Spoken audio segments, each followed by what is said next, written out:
আসসালামু আলাইকুম প্রিয় দর্শক, মাই লাভ মিনি কিচেন জার্মানি থেকে আপনাদের জন্য নিয়ে আসলাম ভীষণ মজাদার হালিম রেসিপি। আজকের হালিমটা এতটাই মজাদার হয়েছিল, আপনারা যদি একবার এইভাবে ট্রাই করেন তাহলেই বুঝতে পারবেন কত বেশি মজাদার। তো চলুন এই যে হালিম রান্না করার রেসিপিটা সম্পূর্ণ শুরু করছি। এখানে হালিমের যে 2টা প্যাকেট থাকে, সেখানে বড় প্যাকেটের মধ্যে থাকে এই ডালগুলো।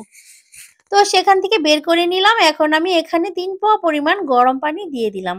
গরম পানিটাকে দিয়ে এই ডালগুলোকে নেড়ে-চেড়ে রেখে দিতে হবে 30 থেকে 40 মিনিটের মতো ভিজিয়ে।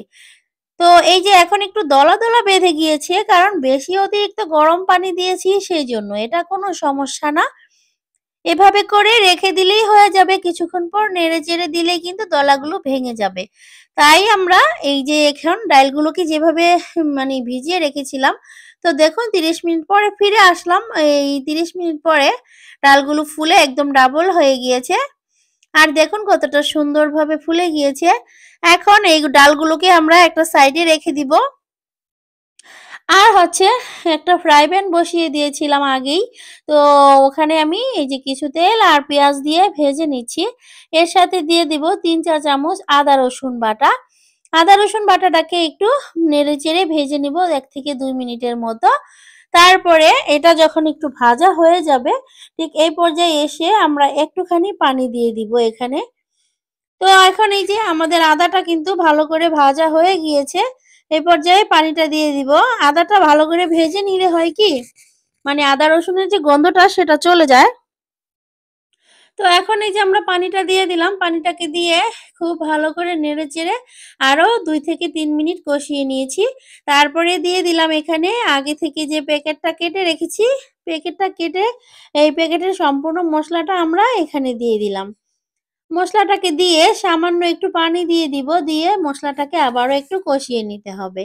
মসলাটা যখন কষানো হয়ে যাবে, ঠিক সেই পর্যায়ে এসে আমি ৫০০ থেকে ৬০০ গ্রাম হবে আনুমানিক এই পরিমাণ গরুর গোশত দিয়ে দিলাম এখানে।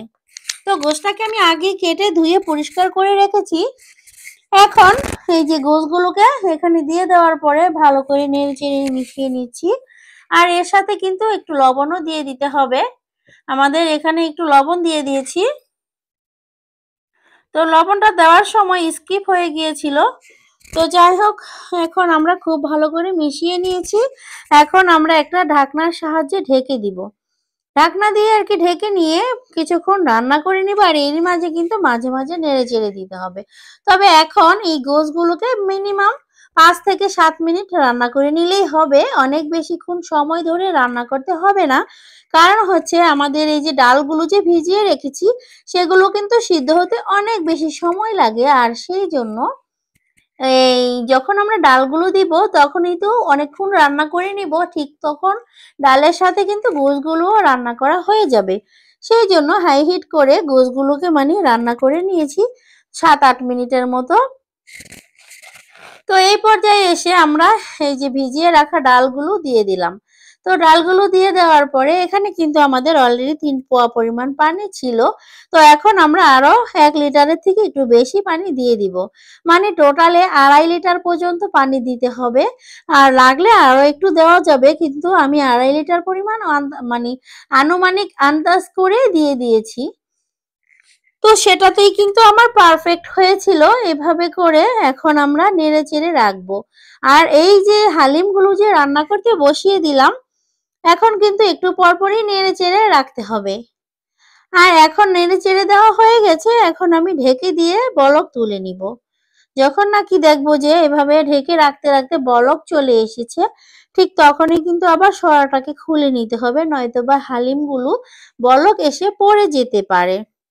সেজন্য একটু পরপর সরাটাকে আমি খুলে দেখব, যাতে করে আমাদের এই হালিমগুলো পড়ে না যায়।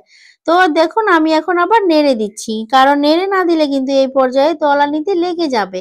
অনেক তাড়াতাড়ি ধরে যায় এগুলো পাত্রের সাথে, সেই জন্য একটু পরপরই নেড়ে দিতে হবে। তাহলে আর পোড়া লাগার কোনো চান্স থাকবে না। আর এই পর্যায়ে এসে লবণ লাগবে আরো একটু। তো আমরা লবণটা দিয়ে দিলাম। দিয়ে আবারও নেড়ে চেড়ে মিশিয়ে নিলাম।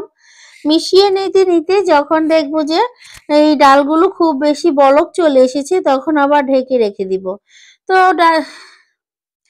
ঢেকে রেখে দিয়েছিলাম আর একটু পরপর নেড়ে চেড়ে দিয়েছিলাম। তারপরে এই দেখুন 40 মিনিট পরে আপনাদেরকে দেখাচ্ছি ফাইনাল লুকটা। এই যে আমাদের হালিমগুলো সম্পূর্ণ রান্না করা হয়ে গিয়েছে আর এই যে দেখুন কতটা সুন্দর একটা ঘনত্ব ভাব চলে এসেছে।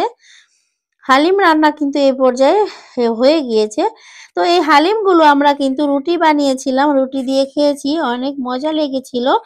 আর এই তো দেখুন ফাইনাল লুকটা, আমরা ২ জনে খাবো এখন। ২ টা প্লেটে নিয়ে নিয়েছি আর এখন এই যে আদা কেটে নিয়েছি আর কাঁচামরিচ। আর পরে আবার ধনিয়া পাতা কেটে নিয়েছিলাম। তো আর এই যে পেঁয়াজ বেরেস্তাটা করে নিয়েছিলাম পরে, সেটা আর দেখানো হয়নি। আর এই পর্যন্তই আজকের ভিডিওটা। আল্লাহ হাফেজ।